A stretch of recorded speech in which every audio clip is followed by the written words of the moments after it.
آپ بیتی حضرت شیخ مولانا ذکریا صاحب کاندیلوی رحمۃ اللہ علیہ کی سوانح عمری ہے اور اس کی آج 11ویں قسط ہے۔ بسم اللہ الرحمن الرحیم۔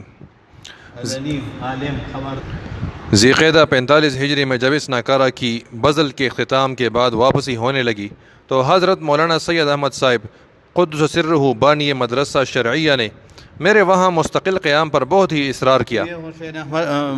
سید احمد صاحب جو تھے یہ حضرت مولانا حسین احمد صاحب رحمۃ اللہ علیہ کے بھائی تھے۔ وہاں مدرسہ ٹائم کیا تھا باب النساء سے باہر متصل مسجد نبوی دارالعلوم شریعہ کے نام سے۔ حضرت شیخ رحمۃ اللہ علیہ کا قیام حج وغیرہ کے دوران مدینہ منورہ میں انہی مدرسے میں ہوا کرتا تھا۔ ذی قعدہ 45 ہجری میں جب اس ناکارہ کی بزل کے اختتام کے بعد واپسی ہونے لگی تو حضرت مولانا سید احمد صاحب قدس سرہ بانی مدرسہ شرعیہ نے میرے وہاں مستقل قیام پر بہت ہی اصرار کیا اور میرے حضرت قدس سرہ سے بار بار درخواست کی مدرسہ شرعیہ کی صدر مدرسی کے لیے اس کو قیام کی اجازت دے دیں، مگر میرے حضرت خلیل احمد سہارنپوری رحمۃ اللہ علیہ نے یہ فرما کر کہ آپ کا مدرسہ ابھی ابتدائی ہے اور مظاہر علوم عروج پر ہے، اس لیے اس کے واپس جانے کی زیادہ ضرورت ہے۔ میری غیر موجودگی میں اس کا قیام وہاں ضروری ہے، اس کے نہ جانے سے مدرسے کو نقصان کا اندیشہ ہے۔ مولانا سید احمد صاحب کا ارشاد تھا، جس کو انہوں نے حضرت سے بھی کئی بار عرض کیا کہ میں مولوی الیاس کے پاس اس کے بیوی بچوں کا کرایہ بھیج دوں، وہ پہنچا دیں گے، مگر حضرت نے قبول نہ کیا اور میری واپسی کے وقت حضرت نے جب عارضی غیر موجودگی کے انتظامات کو مکمل فرمایا تو بڑی لمبی تحریر مدرسے کے انتظامات کے سلسلے میں مولانا سید احمد صاحب سے لکھوائی۔ اس میں اس سیاہ کار کے متعلق 2 نمبر لکھوائے۔ ایک یہ کہ زکریا کو حدیث سے جتنی مناسبت ہے میں اسے خوب جانتا ہوں، اس لیے اس کو مدرسے کا شیخ الحدیث تجویز کرتا ہوں۔ اور اللہ نے یہ نام ایسا جو ہے چھسپان کر دیا کہ شیخ الحدیث کا نام لیتی ہی وہ اس سے مفہوم اور مطلب مولانا ذکریا صاحب رحمۃ اللہ علیہ ہے، ایسا مشہور ہوا۔ ایک یہ کہ زکریا کو حدیث سے جتنی مناسبت ہے میں اسے خوب جانتا ہوں، اس لیے اس کو مدرسے کا شیخ الحدیث تجویز کرتا ہوں، اور اس کی وجہ یہ تھی کہ صدر مدرس حضرت مولانا عبدالرحمن صاحب 1 سال پہلے ہو چکے تھے، ان کو اس عہدے سے ہٹانے کی کوئی وجہ نہیں تھی۔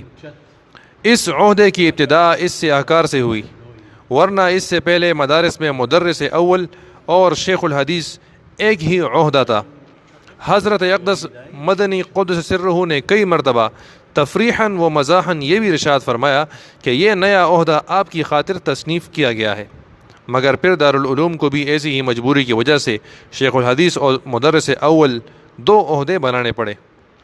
حضرت قدس سرہ کی یہ تحریر جب یہاں پہنچی اور حضرات سرپرستان کے یہاں منظوری کے لیے گئی تو اور کون انکار کرتا۔ حضرت تانوی رحمۃ اللہ علیہ نے اس پر ایک اشکال فرمایا کہ ان سے پہلے اکابر مدرسین مولانا ثابت علی صاحب، مولانا عبداللطیف صاحب وغیرہ موجود ہیں، ان کے لیے یہ تفوق موجب تقدر نہ ہو، اس کو غور کر لیا جائے۔ یعنی ان پر بوجھ نہ ہو کہ بھائی یہ جو ہمارا شاگرد اور کم عمر اس کو ہمارے اوپر شیخ الحدیث بنایا، تو ارتانی رحمۃ اللہ نے انکار نہیں کیا، لیکن کہ ان کے لیے باعث تقدر نہ ہو۔ واقعی حکیم الامت کے باریک باریک چیزوں کو بھی۔ حضرت مولانا عاشق الہی صاحب رحمۃ اللہ علیہ نے حضرت تانوی رحمۃ اللہ علیہ کا یہ اشکال میرے حضرت کو لکھا تو میرے حضرت نے جواب میں لکھا کہ اگر اہل مدرسہ کو من حیث المدرسہ مدرسہ کی طرف سے اس میں کوئی تردد ہے تو میں اپنی طرف سے یہ خطاب اس کو دیتا ہوں۔ حضرت قدس سرہ کی برکت سے اس نے ایسی شہرت پائی کہ نام سے زیادہ مشہور ہو گیا ہے۔ انگریزوں کے زمانے میں حضرت مدنی رحمۃ اللہ علیہ کے تار بہت کثرت سے کراچی، لکھنؤ، کلکتہ وغیرہ سے آتے رہتے تھے۔ ان میں پتہ صرف شیخ الحدیث صاحب سہارنپور ہوتا، مدرسے کا نام بھی نہیں ہوتا تھا، مگر پہنچ جاتے تھے۔ وہ مرزا غالب کو ایک بار کسی نے خط لکھا نا کہ اس پر اس کا جو اوپر پتہ تھا تو پورے وہ گلی محلے اور پورے ترتیب پر پتہ لکھا ہوا تھا. تو اس کو پھر بعد میں مرزا غالب نے بہت ڈنڈ ڈپٹ کی کہ تمہیں صرف غالب ہندوستان لکھنا چاہیے تھا. ہندوستان میں بھی کوئی اور غالب ہے؟ ہمارے حضرت مولانا محمد اشرف رحمۃ اللہ علیہ کے بعض خطوط ایسے آتے تھے جس پر صرف لکھا ہوا تھا مولانا محمد اشرف پشاور، اور وہ ان کے گھر پہنچ جاتی تھی. سبحان اللہ. تو یہ بھی ان کی طرح ہے. حضرت انگریزوں کے زمانے میں حضرت مدنی قدس سرہ کے تار بہت کثرت سے کراچی، لکھنؤ، کلکتہ وغیرہ سے آتے تھے. ان میں پتہ صرف شیخ الحدیث صاحب سہارنپور ہوتا تھا، مدرسے کا نام بھی نہیں ہوتا تھا، مگر پہنچ جاتے تھے. دوسرا نمبر میرے حضرت خلیل احمد سہارنپوری قدس سرہ نے اس سیاہکار کے متعلق یہ لکھوایا تھا کہ نائب ناظم مدرسہ اس سیاہکار کے متعلق لکھا، اس عہدے سے مجھے اس سے بھی زیادہ وحشت ہوئی جتنی 1 سال پہلے صدر مدرسی کے عہدے سے ہوئی تھی. میرا تو دماغ چکرا گیا. مجھے یہ خیال ہوا کہ اس انتظامی جھگڑے میں پڑھنے پڑھانے کا سلسلہ تو جاتا رہے گا ہی، ناظم صاحب کے مزاج میں پھیلاؤ بہت ہے، یہ ساری مصیبت مجھے بھگتنی پڑے گی. یہ تحریر حضرت مولانا سید احمد صاحب نور اللہ مرقدہ کی قلم کی تھی. میں نے حضرت مرحوم سے بہت ہی خوشامد لجاجت سے عرض کیا کہ اس مصیبت کو میرے سے ہٹائیے. انہوں نے کہا حضرت کی تجویز ہے، تمہیں خوش ہونا چاہیے. چنانچہ میں نے بڑی خوشامد کی اور یاد پڑتا ہے کہ پاؤں بھی پکڑے اور آبدیدہ ہو کر ان سے درخواست کی. انہوں نے میری حالت دیکھ کر حضرت سے عرض کیا کہ حضرت میں نے تو اس تحریر کا زکریا سے ذکر نہیں کیا، مگر معلوم نہیں اس نے کہاں سے دیکھ لی. وہ تو اس سے بہت ہی گھبرا رہا ہے اور رنجیدہ ہے، یوں کہتا ہے کہ میرا علمی حرج بہت ہو جائے گا. حضرت نے فرمایا کہ مجھے اس پر اطمینان ہے کہ وہ اپنا علمی حرج بالکل نہیں کرے گا. اس نے تو مجھے بھی کبھی رسید نہیں دی. وہ ان موجودہ سرپرستوں کے بس کا نہیں. یہ سرپرست اس سے کوئی ایسا کام نہیں لے سکتے جس میں اس کا حرج ہو.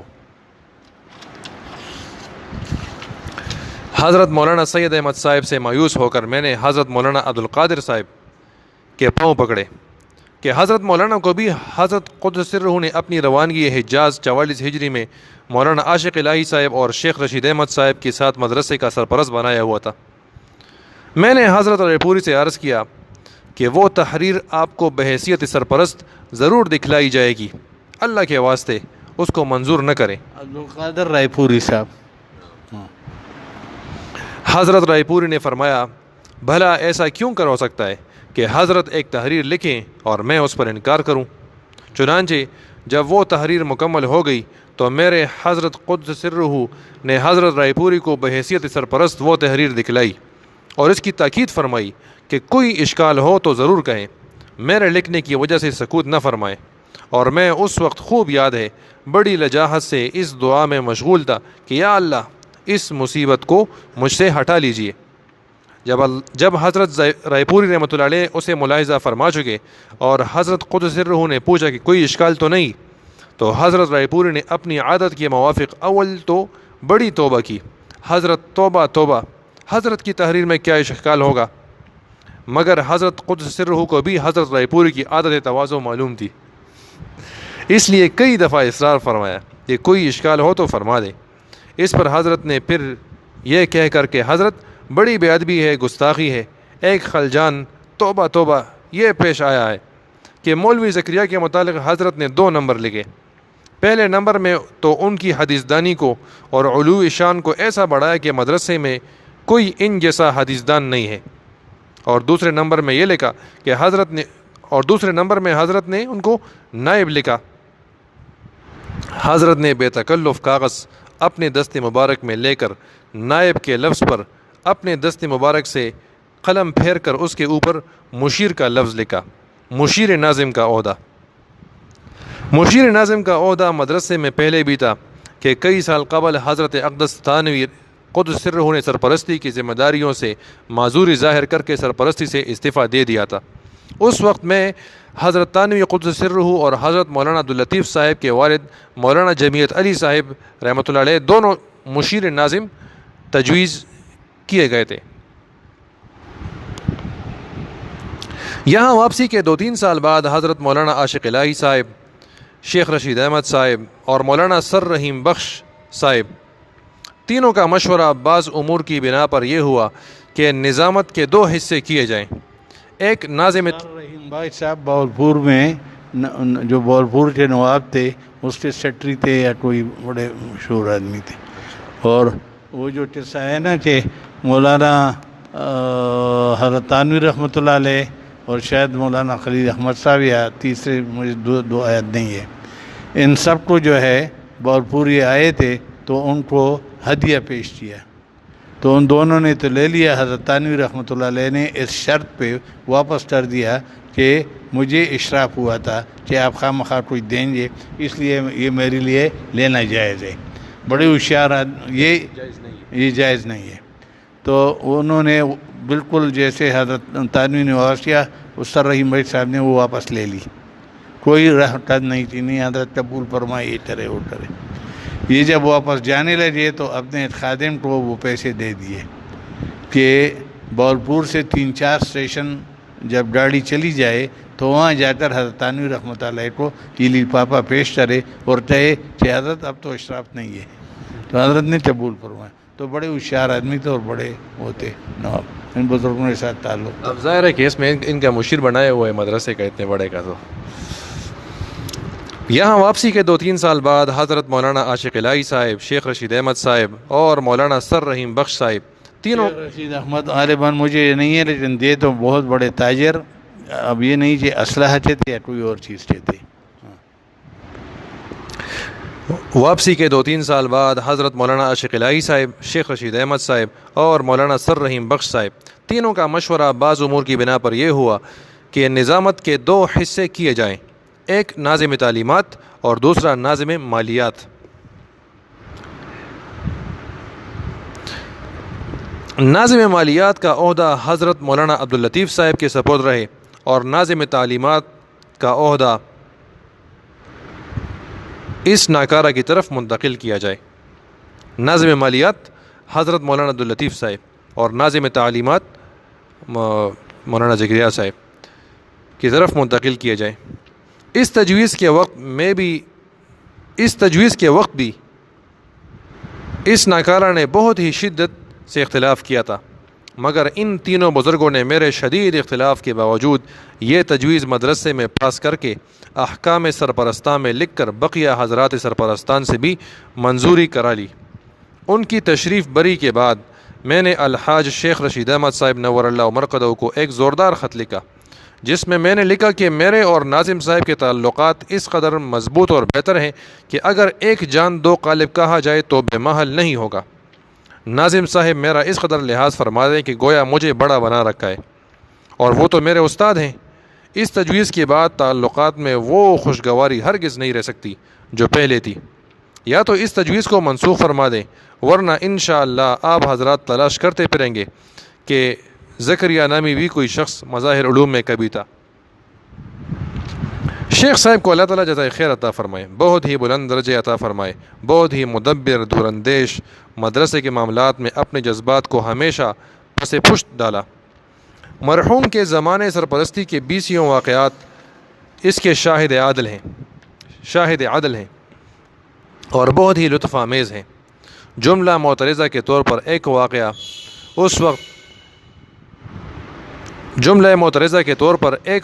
اس وقت شیخ صاحب کی علو شان مدرسے کی مصالح کو اپنے مصالح پر مقدم کرنے کا لکھواتا ہوں۔ سہارنپور میں جمعیت العلماء کا مشہور و معروف اجلاس 45 عیسوی ہونے والا تھا۔ سہارنپور میں جمعیت العلماء کا مشہور و معروف اجلاس 45 عیسوی ہونے والا تھا۔ 3 دن کا اجلاس تھا۔ میں نے حضرت ناظم صاحب سے کہا کہ جمعیت کے اجلاس کے دنوں میں مدرسے میں 3 دن کی چھٹی ہوگی۔ حضرت ناظم صاحب نے غصے سے فرمایا، یہ کیسے ہو سکے؟ آج جمعیت کے واسطے آپ چھٹی کر دیں، کل کو لیگ والے آئیں گے، اس میں بھی چھٹی کرنی پڑے گی، پھر احرار والے آئیں گے، پھر کانگریس والے، یہ تو روز کی برمار ہے۔ اور مدرسے کا تعامل بھی ان اجلاسوں میں چھٹی کا نہیں، یہ تو ہوتے ہی رہتے ہیں۔ بڑی مدلل تقریر فرمائی، میں نے ساری سن کر پھر کہہ دیا جمعیت کے اجلاس کے درمیان مدرسے میں چھٹی ہوگی۔ ناظم صاحب کو غصہ آ گیا۔ مولانا عبدالرحمن صاحب سے کہا، وہ حضرت تانوی رحمۃ اللہ علیہ کے اجل خلفاء میں سے تھے، انہوں نے اور بھی شدت سے انکار کر دیا کہ چھٹی ہرگز نہیں ہوگی۔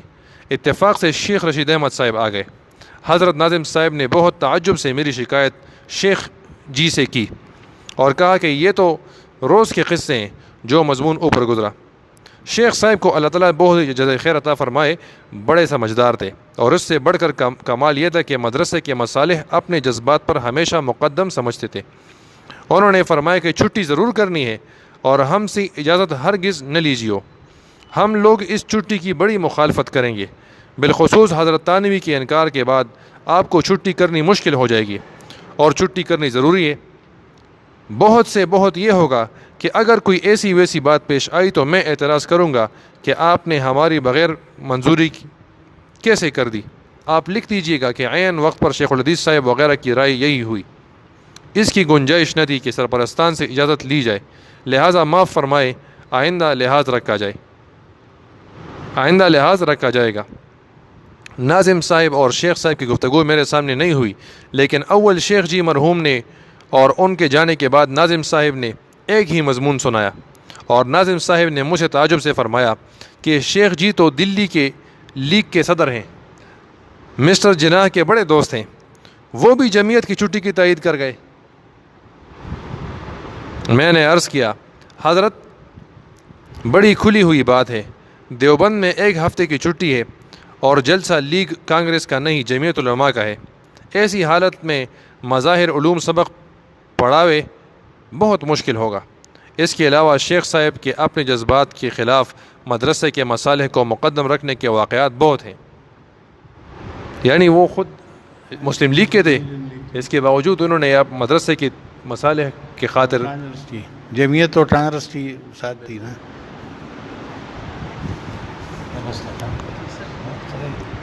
اچھا، اب یہ واپس اپنی اس بات کی طرف آتے ہیں، شروع والی بات کی طرف، جس میں وہ نظامت والی بات تھی نا کہ اس کو انہوں نے خط لکھا تھا کہ ہاں شیخ رشید صاحب کو، اب اسے اپنی اس خط کی طرف دوبارہ بات کر رہے ہیں۔ میرے اس خط پر جس کا نظامت کے دو ٹکڑوں کے متعلق اوپر ذکر آ چکا ہے، شیخ صاحب کو اللہ تعالیٰ بہت جزائے خیر عطا فرمائے بہت غصہ آیا، اور ان کا والا نامہ آیا کہ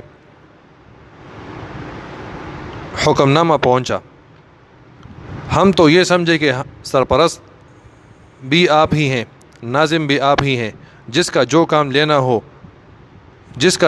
لینا ہوا حکم نامہ لکھ دیا، آپ کے حکم کی تعمیل کر دی گئی، اور میں نے مولانا عاشق الہی صاحب اور سر رحیم بخش صاحب کو لکھ دیا کہ یہ تجویز بعض مصالح کی بنا پر ابھی قابل عمل نہیں، آئندہ اجتماع پر اس میں دوبارہ غور ہو جائے گا۔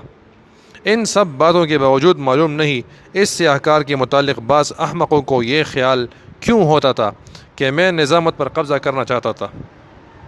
ایک بات ضرور تھی کہ مدرسے میں خواص اور صاحبزادوں کے خلاف میرا ہاتھ زیادہ چلتا تھا، اور اس میں بھی حضرت مولانا عبدالرحمن صاحب قاری سعید صاحب مرحوم کو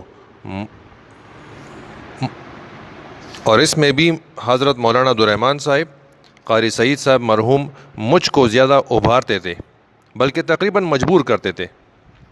ایک مرتبہ ایک بہت بڑے خاص بلکہ اخص الخواص نے مدرسے میں ایک درخواست دی کہ مجھے فلاں حجرہ تنہا دیا جائے، اور حضرت مولانا عبدالرحمن صاحب نے ان کی خصوصیات کی بنا پر اس پر سفارش بھی لکھ دی، لیکن میرے پاس فوراً خود ہی آئے اور فرمایا کہ فلاں نے حجرے کی درخواست دی اور میں نے سفارش بھی کر دی۔ میں کہ ہمیں کیوں بھی چل دیا جائے کہ مجھے علیحدہ کمرہ مدرسے میں دیا جائے۔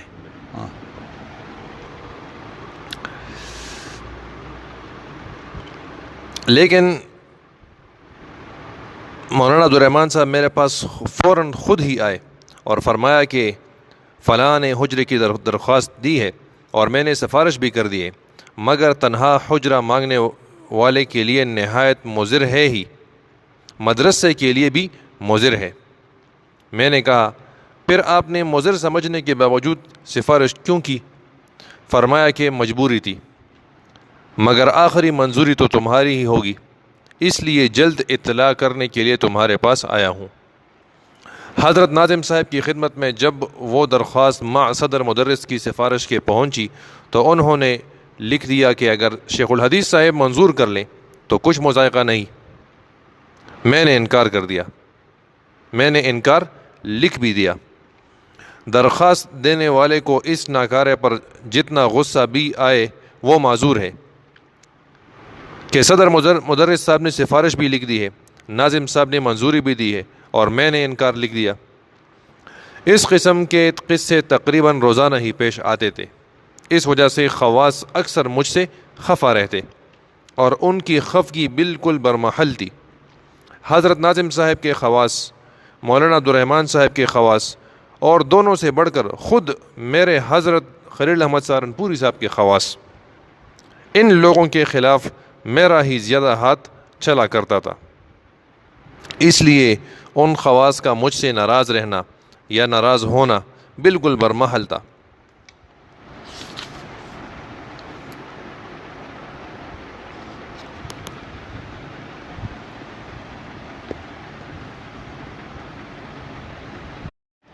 ستاون ہجری میں اخبار مدینہ کے ایڈیٹر بزمی صاحب مرحوم کے ایک عزیز مدرسے میں پڑھتے تھے۔ انہوں نے چند خواص کی جن کی ناراضگی میرے سے برمحل اور فطری تھی، میرے خلاف شکایات لکھ کر اور لکھوا کر اخبار مدینہ کے دفتر میں بھیج دی۔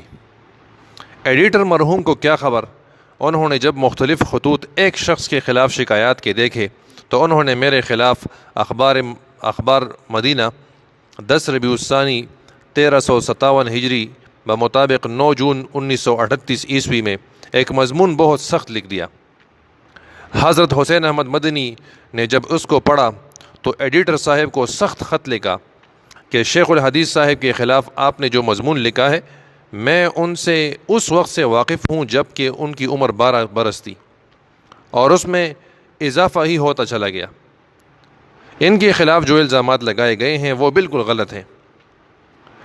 حضرت کے اس ارشاد میں اس واقعے کی طرف اشارہ ہے جب 1328 ہجری میں حضرت مدنی کا دو ماہ مسلسل گنگوہ میں قیام رہا، اس وقت میری عمر 12 برس کی تھی اور وہی میرا ابتدائی تعارف حضرت مدنی سے ہے۔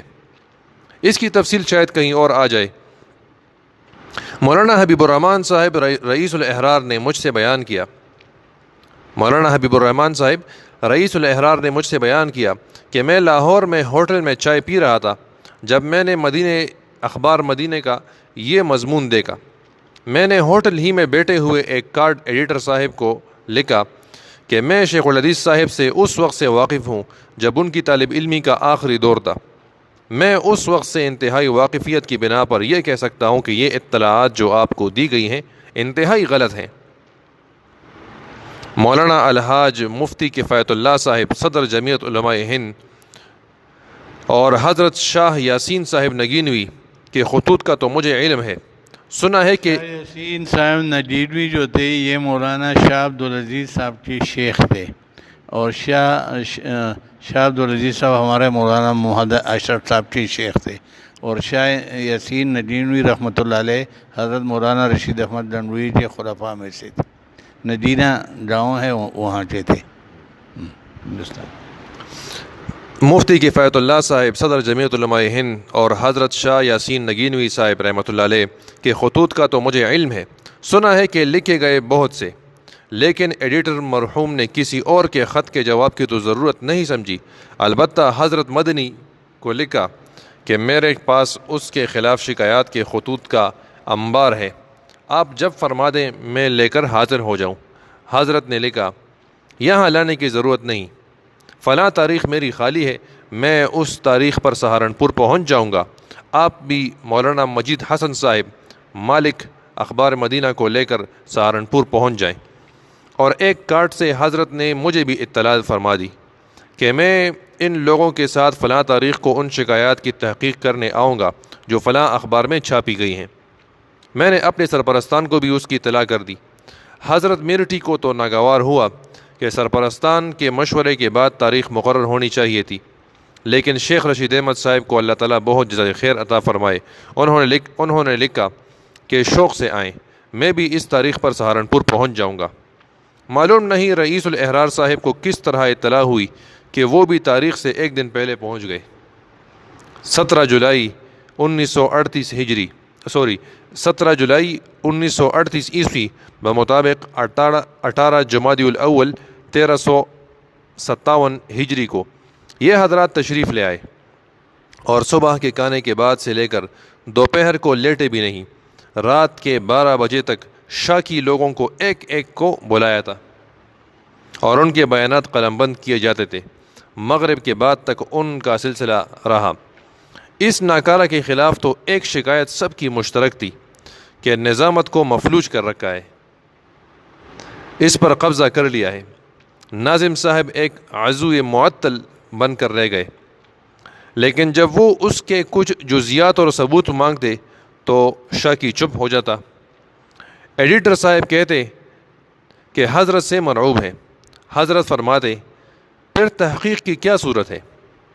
بعض ملازمین اور بعض مدرسین کے متعلق بھی کچھ شکایات انہوں نے کی، جس کے متعلق ان سے دریافت کیا گیا۔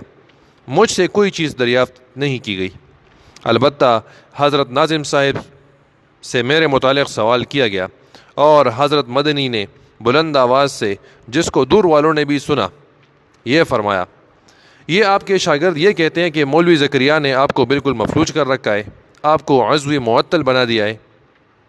حضرت ناظم صاحب نے فرمایا بالکل غلط، بے بنیاد ہے۔ یہ شیخ الحدیث صاحب میرے دست راست ہیں، ان کے مشوروں اور رہنمائی سے مجھے بڑی سہولتیں ہیں۔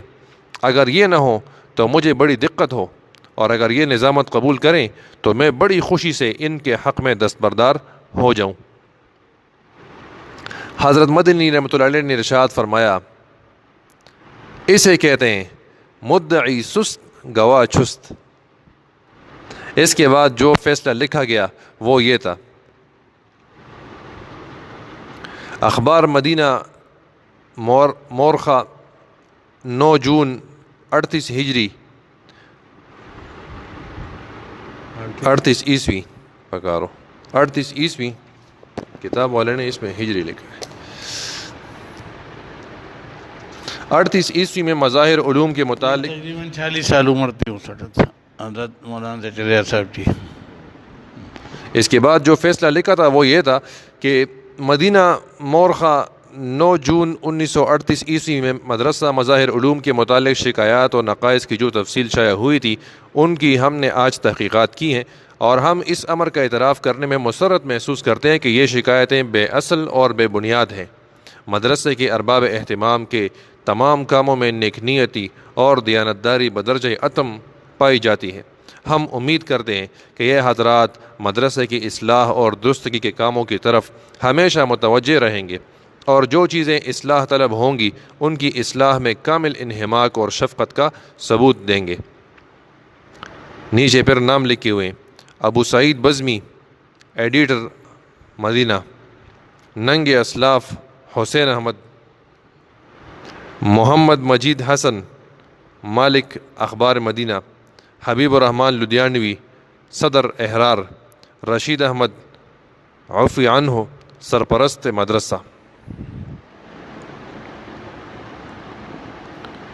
یہ تحریر ایڈیٹر ہی کے قلم کی تھی، آخری الفاظ بھی اس کے اصرار پر لکھے گئے، ورنہ حضرت قدس سرہ کو بعض الفاظ پسند، ورنہ حضرت خلیل احمد سہارنپوری مراد دیکھا نا کونا دین سوک مراد کی دیش، ورنہ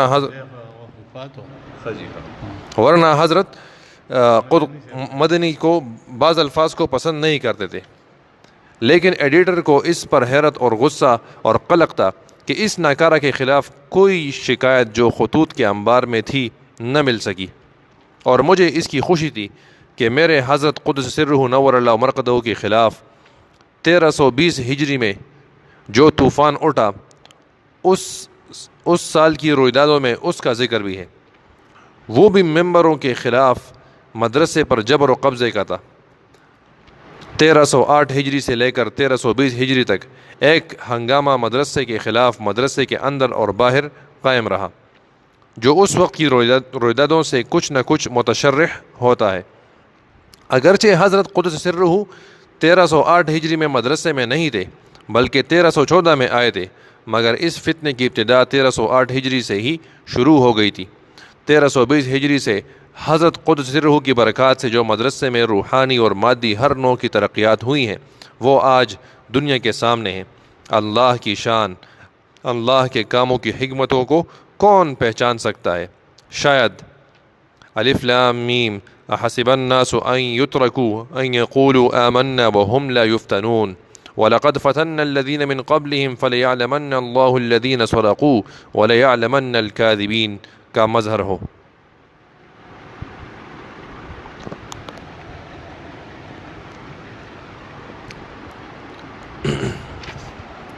انشاءاللہ باقی اگلی قسط میں۔